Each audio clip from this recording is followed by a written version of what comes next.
बंधुओं एवं श्रद्धा से बाहर हम श्री भगवती सूत्र की चर्चा कर रहे हैं। इस सूत्र में राजा उदयन का जिक्र आया और आपने यह सुना कि उदयन भगवान के दर्शन करने के लिए गया था। उसने प्रभु की देशना सुनी, वो धन्य हुआ। उसने कहा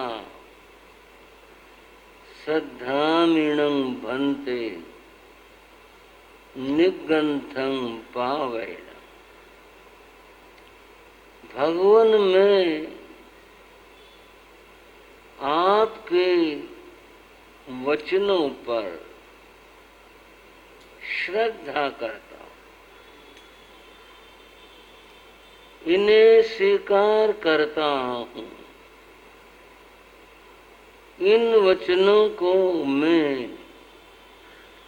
अपने लिए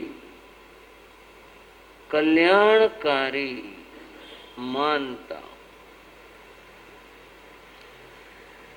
बंधु, समझना है थोड़ा सा, जो बारीकी है वो जाननी है। यहाँ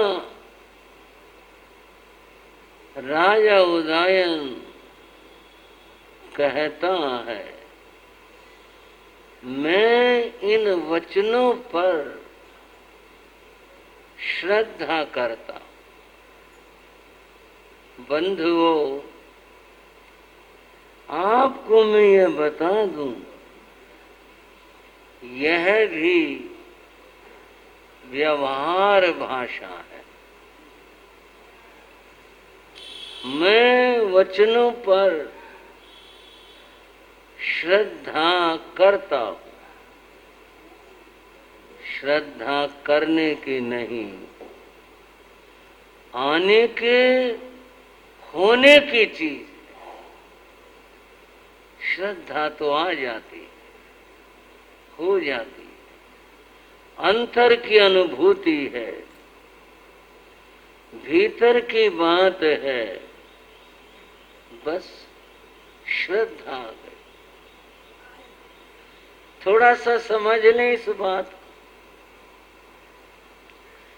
प्रेम किया नहीं जाता, होता है।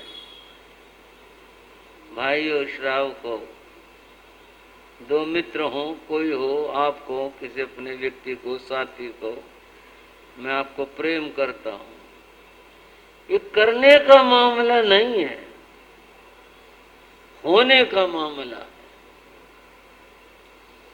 जहां करने की बात होगी वहां वो सब कहना दिखावा कृत्रिम होगा। वो तो कुछ भाव ऐसा भीतर में जिसके प्रति भी वो आ जाता है, फिर उसके बिना रहना मुश्किल है, उसके बिना तो जीना मुश्किल है। ये बात मैं संसार की दृष्टि से कह रहा था। श्रद्धा का भी यही मामला है। श्रद्धा की नहीं जाती, पुनः कह रहा हूं, ये व्यवहार है। प्रेरणा भी दी जाती है, दिलाई भी जाती है, की भी जाती है, सब व्यवहार है। श्रद्धा तो हो जाती, श्रद्धा आ गई, हो गई, मन जुड़ गया। कल भी मैं ये बात कह रहा था, भीतर का भाव है श्रद्धा, श्रद्धा आ जाती है। यहाँ जो राजा ने कहा मैं श्रद्धा करता हूं इन वचनों पर, ये व्यवहार था। तथ्य यह है उसको भगवान के प्रति, भगवान की वाणी के प्रति उसको श्रद्धा भीतर में, भीतर का भाव है। फिर समझ लो, मैं जो आपको लगता हो बार बार भाव है, बार बार नहीं कह रहा, मैं कुछ समझाना चाह रहा। भीतर का भाव है, श्रद्धा आ गई। वैसे कहने से करने से भाई यूं कर लो, उससे नहीं आती। वह तो मन को वाणी छू गई, श्रद्धा आ गई। ये सही है, बस ये भाव आ गया भीतर में। अब एक कदम आगे चलते हैं। श्रावक श्राविकाओ, कहानियां सुनाई जाती हैं, सुनाते हैं, पर ये मामला भगवती सूत्र का, ये तो समझने का है, गहराई में उतरने का और डूबने का है। क्या कहते हैं? गौतम स्वामी ने भगवान से पूछा, धम्म श्रद्धायण भन्ते जीवे किम जनाई। भगवान, किसी में श्रद्धा का भाव जागृत हो गया, उत्पन्न हो गया। फिर कह रहा हूं, ये किया नहीं जाता, करवाया नहीं जाता, ये सब व्यवहार है। तथ्य क्या है? बस हो गया भीतर में, प्रेम हो गया, बस हो गया। क्या कर, श्रद्धा आ गई, हो गई, श्रद्धा हो गई। गौतम स्वामी ने पूछा भगवान से, धम्म श्रद्धायण भन्ते जीवे किम जने भगवन, इस धर्म श्रद्धा से क्या होता है? इतना ही पूछा। अब हम बात स्पष्ट कर लें, क्या लाभ होता है? किसी में ये श्रद्धा आ गई, हो गई, आ जाए, इससे क्या होता है? भगवान ने उत्तर दिया, धम्म श्रद्धायण साया सौख्ये सुरज्यमाणे विरज्य। भाइयों, श्रावक श्राविकाओं, तत्व और ज्ञान की बात सुन लो। मैं नहीं कह रहा, आगम बता रहा, वो रख रहा हूं आपके सामने। भगवान ने कहा, जिसमें ये धर्म श्रद्धा उत्पन्न हो जाती है, जागृत हो जाती है, वहां साया सौख्येषु विरज्यमाणे, संसार के सुखों से उसको विरक्ति हो जाती है। आप कहोगे ये कहां से ले आए बीच में? बात तो श्रद्धा की चल रही थी, ये कुछ और बात शुरू होगी। बात शुरू हो नहीं गई, है ऐसा ही।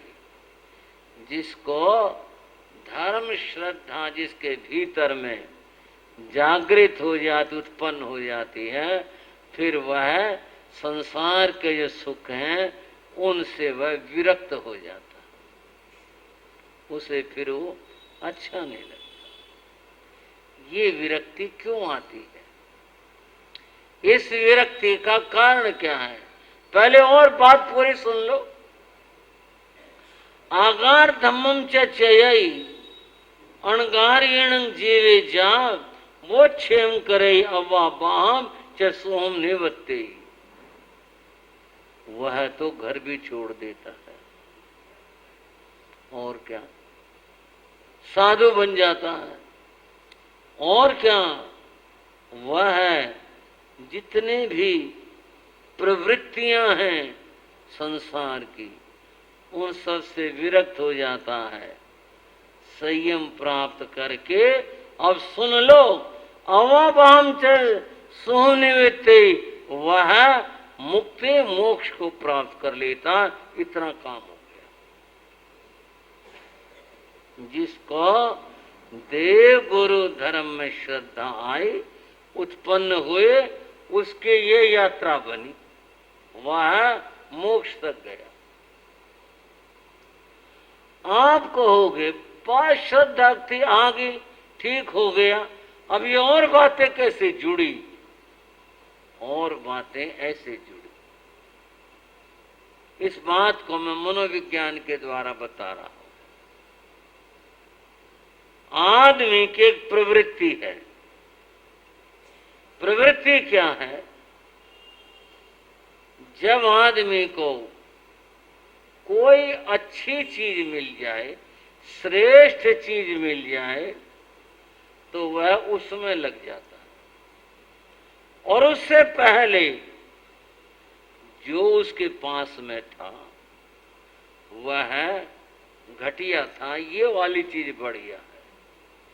मनोविज्ञान कहता आदमी का स्वभाव है उस घटिया को छोड़ देगा, बढ़िया को ले लेगा। अब आप आना करके बताओ, बोलो भाइयों, ठीक है ना? ये बात है। खाने में आपकी फेवरेट चीज आ जाए और भी थाली में रखी हो, हाथ कहां जाएगा? जो आपके पसंद की हो। पहनने की भी यही बात है, जो आपका पसंद, हाथ उसी को हैंगर से उतारेगा। जो आपको बढ़िया लगती है, पसंद है, उसको लेगा। और कोई वो कुछ भी हो, मनोविज्ञान का सिद्धांत है, बढ़िया मिल जाने पर घटिया छूट जाता है। ये सिद्धांत है। जहां अच्छा मिला, बढ़िया मिला, घटिया छूट गया, वो कहना नहीं पड़ता भाई इसे छोड़ दे, ये तो कमीज पुरानी होगी, बेकार सी है, जब तेरे को बढ़िया दे दी इसे छोड़ दे। जरूरत ही नहीं कहने की, उसको उपदेश देने की जरूरत ही नहीं। उसको तो बढ़िया मिली, बढ़िया कमीज उतार कर पहले इसे फेंकेगा और उसे पहनेगा। मनोविज्ञान बताता है कि व्यक्ति में प्रवृत्ति है, बढ़िया मिल जाए तो घटिया छोड़ जाता है, उसे छोड़ देता है, अपने आप छोड़ देता है, उसका मन ही नहीं रहता। साया सोखेसु रज्यमाणे विरज्य, ये पाठ आया शास्त्र का। जो संसार के सुखों में डूबा हुआ था उससे विरक्ति हो गई। क्यों विरक्ति हो गई? ये जो उसको अनुभव हुआ अब एक नया, यह उससे ज्यादा आनंदकारी था। श्रद्धा वाला मामला, धर्म वाला मामला उससे अधिक आनंदकारी था, इसलिए वो अपने आप ही छूट गया, कुछ नहीं छूट गया। अब यहां कुछ जवाब मिल रहे हैं हमारे को। नमिराज ऋषि ने राज छोड़ा, एक बात। औरों ने राज छोड़े, बहुतों ने राज छोड़े, राजाओं ने राज छोड़ दिए। क्यों छोड़ दिए? अब अगर कोई आदमी दुनियावी चिंतन वाला आदमी, धार्मिक नहीं, दुनियावी चिंतन वाला कहे, बोलो बताओ, अच्छा भला रास्ता, सारे सुख थे, छोड़ के जंगली ग्राह चल दिए, क्या पाया? अभी तो उनको पूछो क्या पाया भाई यहाँ जंगल में आकर के? वहां सारे सुख थे, बस उन्होंने वो पा लिया जिसके आगे ये वाले सुख फीके हो गए, और वो जो एकांत का ध्यान था वो आनंद की चीज बन गई। आज हमारे विकास मुनि जी ने थोड़ा सा यहाँ रख दिया, कुछ ध्यान का मामला थोड़ा सा चखा दिया आपको। मैं कह रहा हूं मैं तो बहुत बढ़िया काम कर रहा। जिसको इस ध्यान और समाधि में आनंद आ गया, अनुभव हो गया, वह और सबको छोड़ देता। वो छोड़ जाए उसको अच्छा ही नहीं लगता। बात ऐसी है बंधुओं, इस बात को एक कहानी में समझते। एक आदमी था, वो तो होगा ही कहानी में, कोई न कोई तो होगा, सुन लो। एक आदमी था, गरीब आदमी था, चलो गरीब आदमी था, उसके पास में साधन नहीं थे, किसी तरह अपना गुजारा करता था, बस ऐसे ही गरीब आदमी को तो हर वक्त यही चिंता होती है, आज क्या करना है, क्या कमाना है, आज कैसे करना है, यही चिंता होती है। उसको भी ये चिंता रहा करती। एक दिन वह आदमी इन्हीं चिंताओं में घिरा हुआ रात को सोया। दिमाग में यही घूम रहा था बस, कैसे काम चले, कैसे काम बढ़े, कैसे काम हो, यही सोच रहा था। नींद आ गई। नींद में तो नींद तो होगी, नींद में उसने एक स्वप्न देखा। नींद में स्वप्न देखा। अब स्वप्नों के बारे में बहुत श्रावक पूछते हैं, महाराज जी स्वप्न आया, स्वप्न देखा, इसका बता दो, क्या बता दो। फिर यही होता भाई, जो दिमाग में घूमती रहती हैं बातें वो स्वप्न में भी आ जाती हैं। कई सपने सूचनाएं भी होती हैं, अलग अलग बातें हैं। जो कुछ है उसके दिमाग में वो हमेशा धन पैसा कमाना यही घूमता रहता था। स्वप्न में उसे ऐसा ही दिखा। और क्या दिखा उस आदमी को कि वह घर से निकला और फिर वो चल दिया। कहाँ जाना है ये उसको विचार ही नहीं था भाई, कुछ कौन से गांव जाना, कहाँ जाना, बस रास्ता था और चल दिया। स्वप्न में चल दिया, चलता रहा। आगे वो रास्ता दो हिस्सों में बट गया। वो इधर वाले हिस्से पर चल पड़ा, आगे गया, आगे जंगल आ गया, रास्ता खत्म हो गया। और वो फिर भी चलता रहा जंगल में, इधर इधर यूं करता चलता, जैसे वो कई दिनों तक चला स्वप्न में। फिर आगे चला, आगे चला, जंगल खत्म हो गया, आगे पहाड़ आ गया। पहाड़ देखा उसने, स्वप्न में कहता चलो पहाड़ की भी यात्रा करेंगे।